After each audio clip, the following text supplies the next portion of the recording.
राज्याचे विधानसभा उपाध्यक्ष अण्णा बनसोडे यांनी बोलावलेल्या सोलापुरातील विविध प्रश्नांवर नागपूर येथील रवी भवन येथे आयोजित बैठकीत मोहिते पाटील समर्थक माजी उपमहापौर प्रवीण डोंगरे आक्रमक दिसून आले। विशेष म्हणजे शहरातील पाणी प्रश्न या बैठकीत चांगलाच गाजला। विस्कळीत पाणी पुरवठा, 4 दिवसाआड पाणी पुरवठा यावरून महापालिका अधिकारी धारेवर धरले गेले। बैठकीला महापालिका आयुक्त सचिन ओंबासे हे ऑनलाईन उपस्थित होते।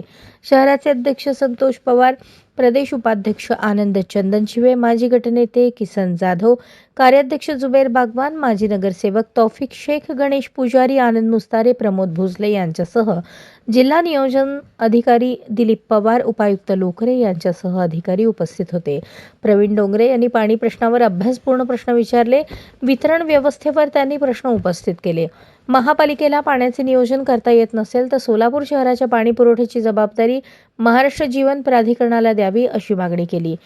महापालिकेत पत्रकारिता करणाऱ्या नितीन पात्रे, किरण बनसोडे, शिवाजी सुरवसे, चंद्रकांत मिराखोर यांनीही पाणी पुरवठा विभागावर अधिकाऱ्यांच्या चुका समोर आणल्या। तत्कालीन महापालिका सार्वजनिक आरोग्य अभियंता संजय धनशेट्टी यांच्या काळात 2 दिवसाआड पाणी पुरवठा झाला होता। त्या अधिकाऱ्याला पुन्हा महापालिकेत येऊ दिले जात नाही। त्यांच्याकडून पाणी पुरवठा आराखडा घ्यावा आणि पाणी वितरण व्यवस्था ही MGP कडे द्यावी अशी मागणी सुद्धा यावेळी केली।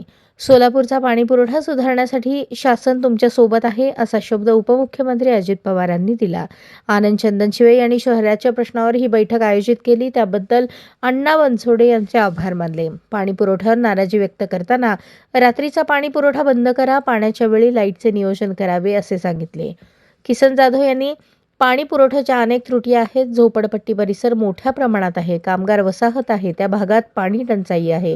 जुन्या जीर्ण लाईन आहेत, त्या नव्याने नियोजित कराव्यात। जुन्या अधिकाऱ्यांचा सल्ला घ्यावा अशा सूचना केल्या।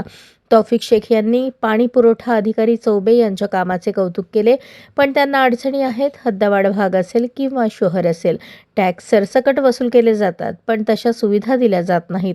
पाण्याचे योग्य नियोजन करावे, जो अधिकारी काम करत नसेल तर कारवाई करावी अशी मागणी केली।